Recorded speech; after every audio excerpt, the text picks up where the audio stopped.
Thank you, and we thank you for your support. I heard about all of it. And this is Dato'.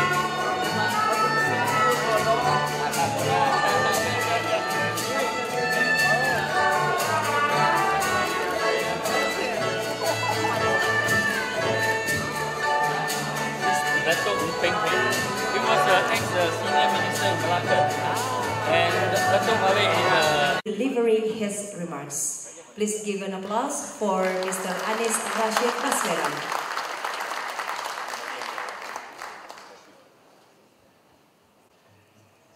Assalamualaikum warahmatullahi wabarakatuh. Good evening, distinguished guests, ladies and gentlemen. The Honorable the founder and chair of the Cheng Ho Multicultural Education Trust, Mr.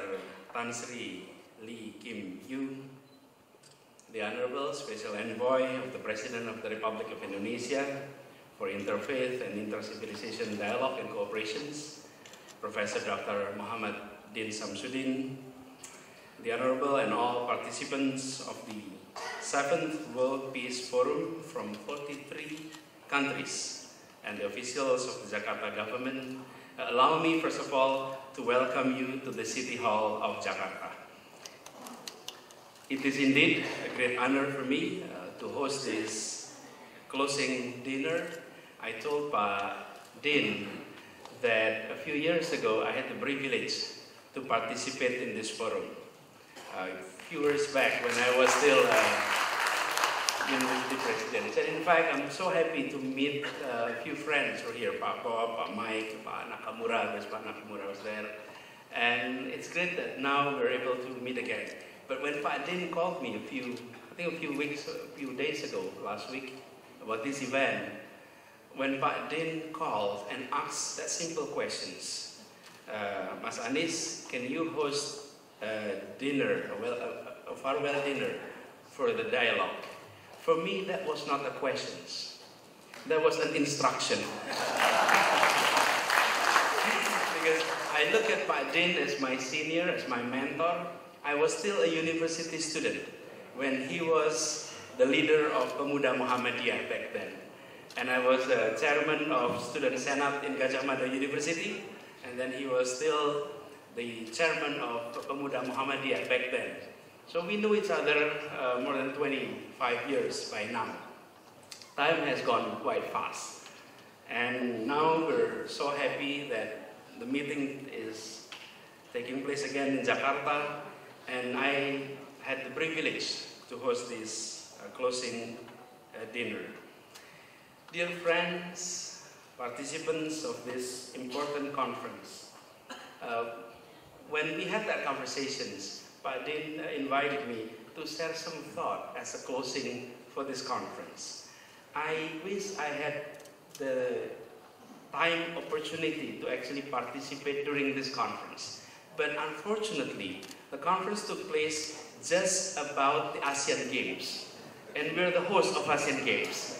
And you know, you can imagine how packed that is. But I think God has worked in a mysterious way. It has arranged somehow that 16th evening is packed. There is no program on the 16th evening. So I think that was the destiny, that we were destined to be in this room this evening. But allow me to share some thought, if I may. I find the theme of this very conference is quite intriguing.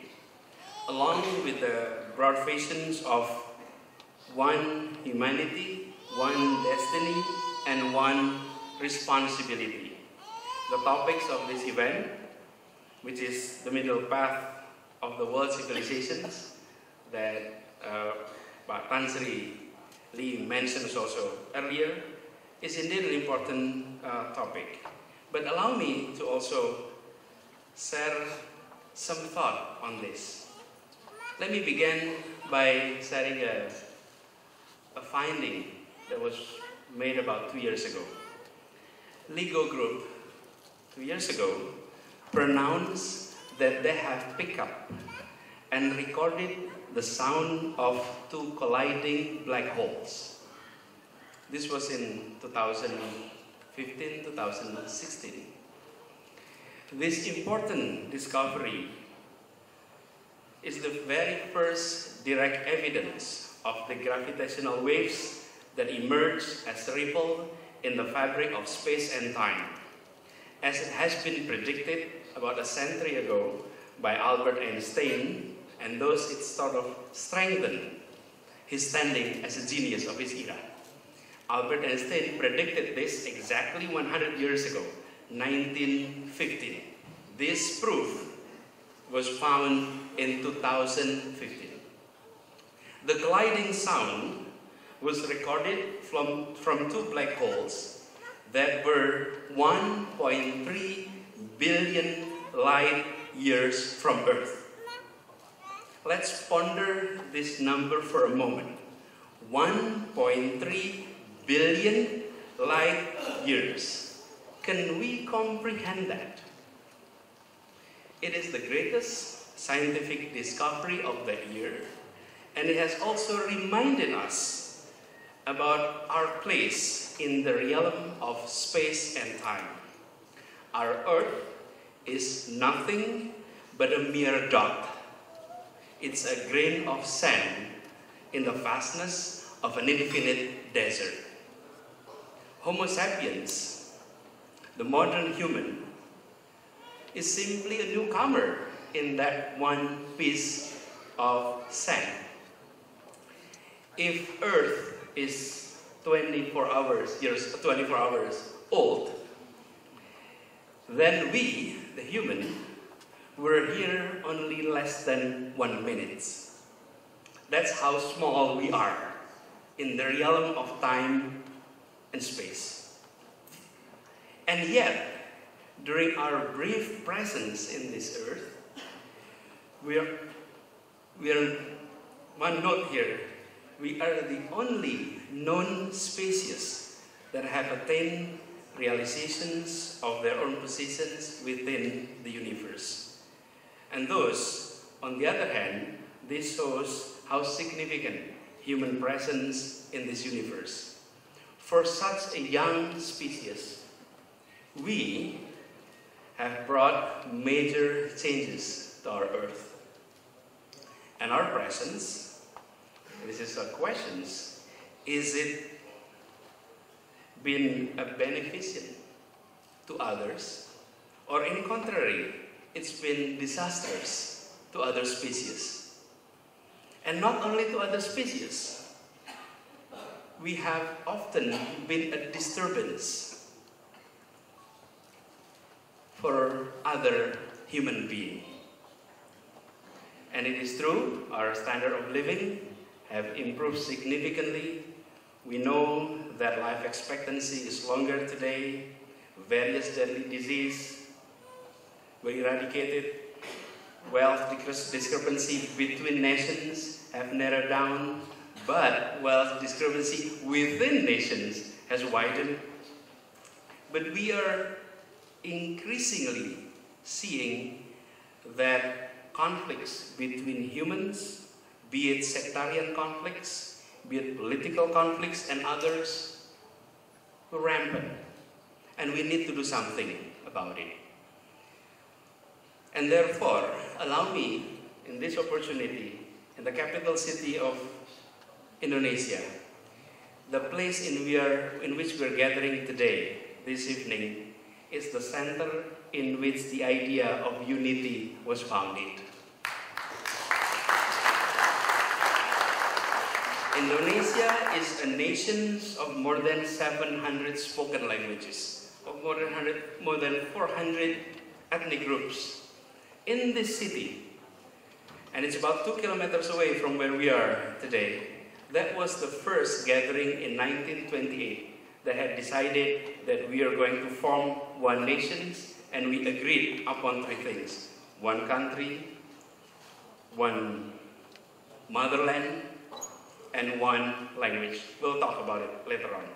And also, about 500 meters from where we're gathering, that was where the Constitution was drafted. And next door, which is the Embassy of the United States today, was the place where we drafted our first international negotiations. This is the center. And therefore, allow me to set two foundations to contribute to the discussions of this conference. We have two solid foundations. Number one is language.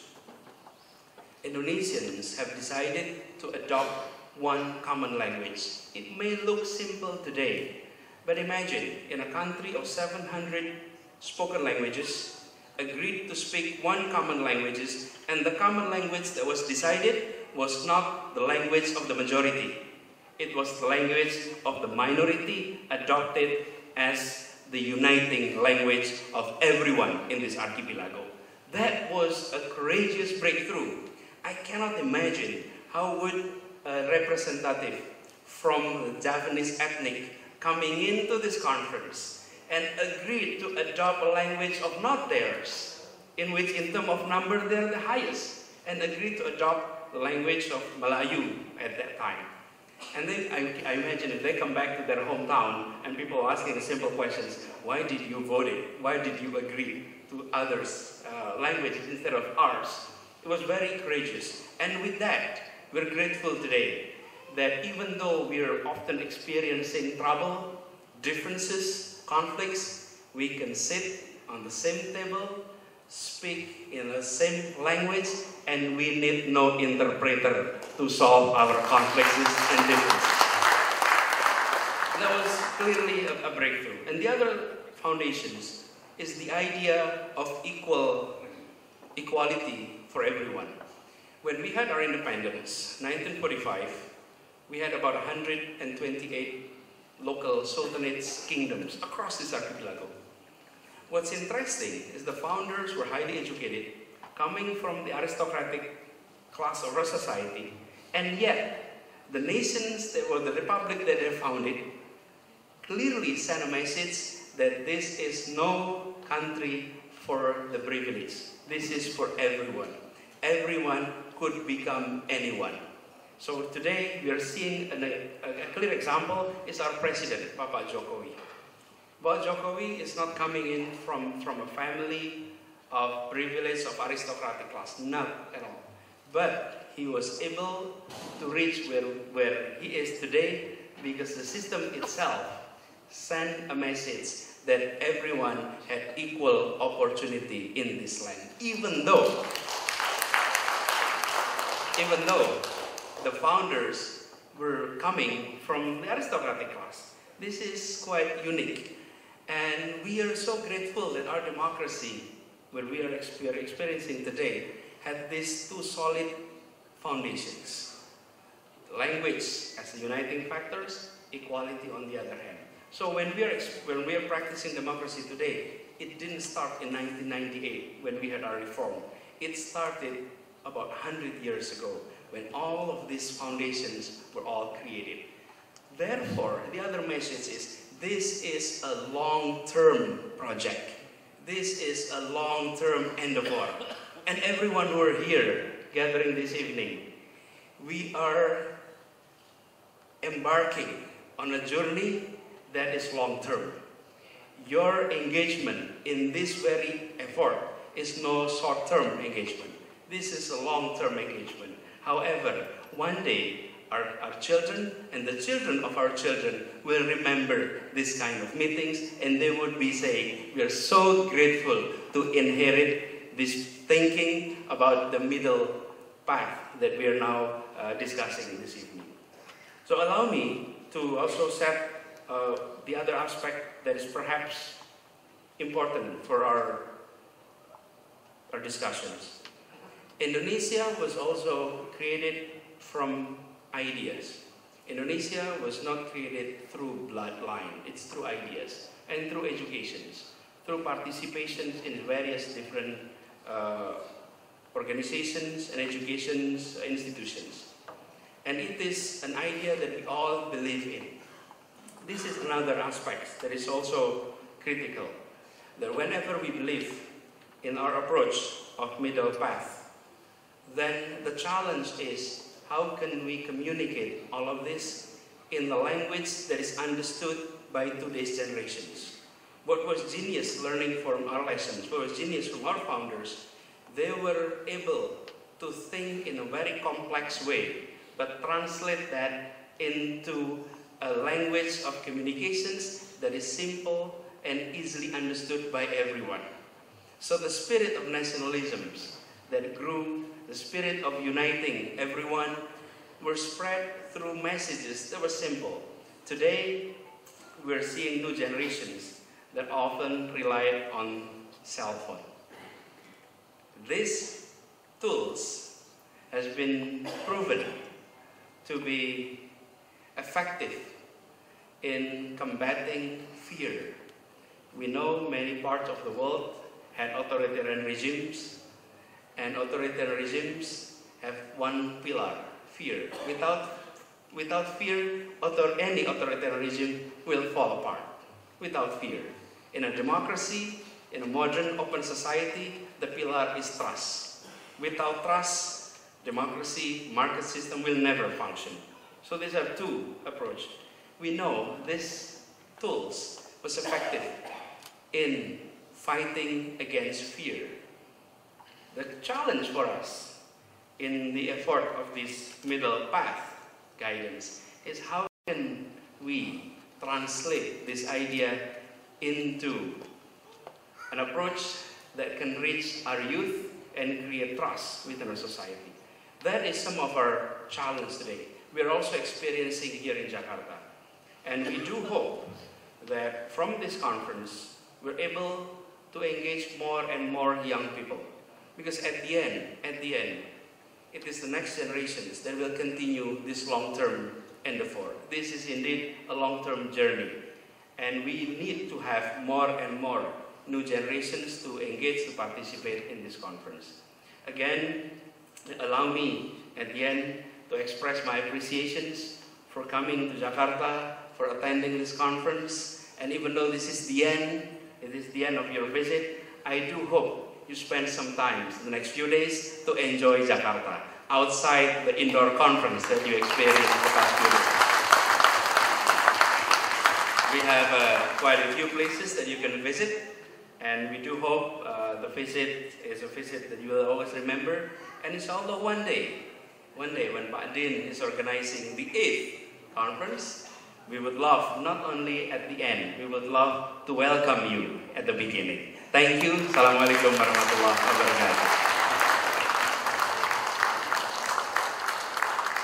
Bapak Anies, please stay on the stage. We will continue with the handover of the flag. And now I would like to invite Mr. Tan Sri Lee Kim Yu to come to the stage. Now the first flag will hand over by Mr. Tan Sri Lee Kim Yu to the Governor of DKI Jakarta. Ladies and gentlemen, please give an applause. And next,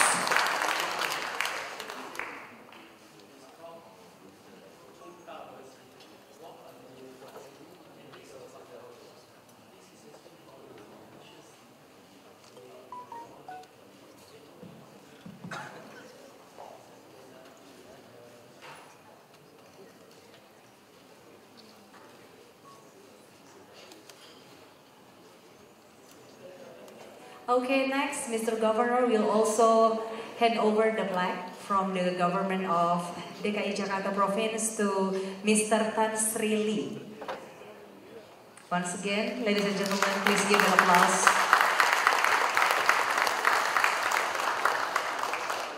Thank you, and now you may be seated.